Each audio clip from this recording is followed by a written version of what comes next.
IKN sudah dibangun dan nanti pada tanggal 17 Agustus 2024 akan ada upacara 17 Agustusan di Istana Negara di IKN, di mana sejak saat itu IKN resmi menyandang nama Ibu Kota Negara Republik Indonesia yang baru, Nusantara. Tadinya kita tahu nama Nusantara adalah nama wilayah kepulauan yang merupakan muasal Indonesia awalnya. Namun wilayah Nusantara lebih besar dari wilayah Indonesia, karena wilayah Nusantara adalah wilayah Kerajaan Majapahit yang wilayahnya saat ini sudah jadi 6 negara. Sebagian Thailand Selatan, seluruh Malaysia, seluruh Singapura, seluruh Brunei, bagian selatan Filipina, sampai ujung Papua, dan Indonesia tentunya. Karena sudah mulai dibangun, maka kita sebagai anak bangsa sebaiknya membantu ikut proaktif membangun IKN. Setuju? Atau Anda tidak setuju? Bagaimana kalau kita sebelum memutuskan kita melihat fakta lapangan apa yang terjadi dengan IKN? Apa masalah IKN dan bagaimana peluang di IKN? Kita mengawali mengapa SoftBank mundur sebagai investor di IKN. SoftBank batal berinvestasi karena IKN diragukan mendapatkan critical mass, yaitu menghadirkan 20 juta penduduk di tahun 2045. Di mana di tahun 2045 diperkirakan penduduk Indonesia adalah sekitar 40 juta jiwa, diharapkan 5%-nya tinggal di IKN. Dan SoftBank tidak yakin hal itu akan terjadi. Dalam 22 tahun ke depan, ke tahun 2045, artinya setiap tahun ada 1 juta manusia harus pindah ke IKN. SoftBank tidak percaya karena diperkirakan di tahun 2045 hanya 3, 4, atau 5 juta jiwa saja yang ada di sana. Dan itu tidak kena critical mass-nya teori SoftBank, di mana kalau ada angka 20 juta, maka perlu minimum 4 juta rumah tinggal. Dia bisa menyediakan 2-5 juta rumah tinggal dengan cepat, sehingga sewaktu penduduk pindahan membeli rumah tersebut, SoftBank menarik keuntungan dari penjualan rumah hunian.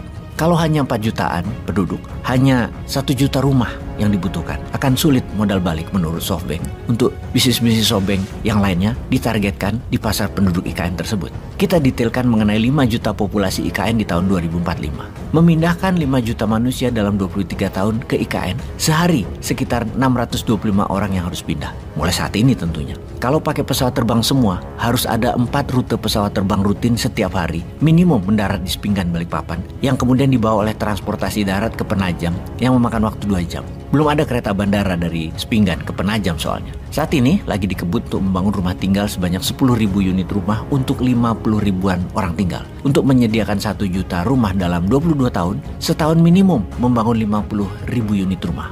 Kondominium juga apartemen. Agaknya perlu 10 developer besar untuk membangun perumahan tersebut. Setiap tahunnya satu developer harus membangun 5.000 unit rumah. Ini sebuah angka yang sangat besar jumlahnya. Setiap hari developer harus membangun 14 rumah per harinya. Kalau ada 10 developer, 140 rumah total harus dibangun setiap harinya. Di mana pembangunan ini gak kasih kendor, terus gaspol selama 22 tahun ke depan. Baru kemungkinan mendapatkan angka 1 juta rumah hunian di tahun 2045. Secara perhitungan kasar, kalau 625 orang pindah per hari menghuni 140 unit rumah per hari, cocok. Angka ini pas. Satu rumah buat 4-5 orang tinggal. Melihat kencangnya pembangunan yang menarget tanggal 17 Agustus 2045, juga sarana tempat tinggal dan kantor-kantor pemerintah, maka diperkirakan baru awal tahun 2024 orang-orang pindah ke Pasar Penajam. Maklum, belum bernama Nusantara namanya di awal tahun 2024. Di Agustus 2024 nanti, penduduk diperkirakan sekitar 100 ribuan pindah ke Nusantara.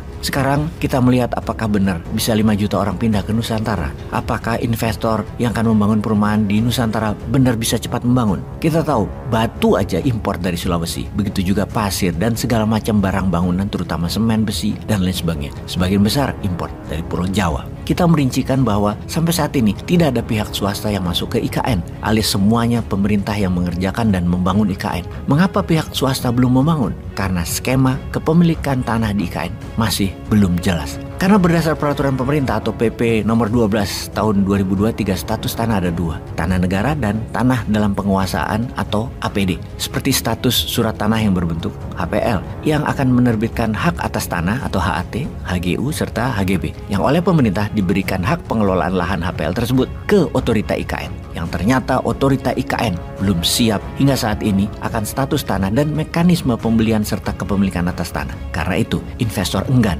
masuk ke IKN hingga saat ini. Fakta data saat ini pembangunan IKN 100% dari APBN, di mana kawasan yang dibangun adalah KIPP, kawasan inti pusat pemerintahan seperti Istana Negara, kantor 4 Menko, perumahan menteri, instalasi air, sampah, dan lain sebagainya, juga jalan kawasan dan jalan tol. Dan ada lagi yang menarik, proyek IKN ini yang menarget jadinya lengkap di tahun 2045 akan melewati 5 kali pemilihan presiden. Nah, bagaimana tuh kira-kira ke depannya? Jangan-jangan baru 1 kali pemilihan, pejabat barunya punya ide lain. Ya, sahabat netizen, silahkan dianalisa oleh masing-masing kepala. Yang jelas, tolong kawal IKN ya.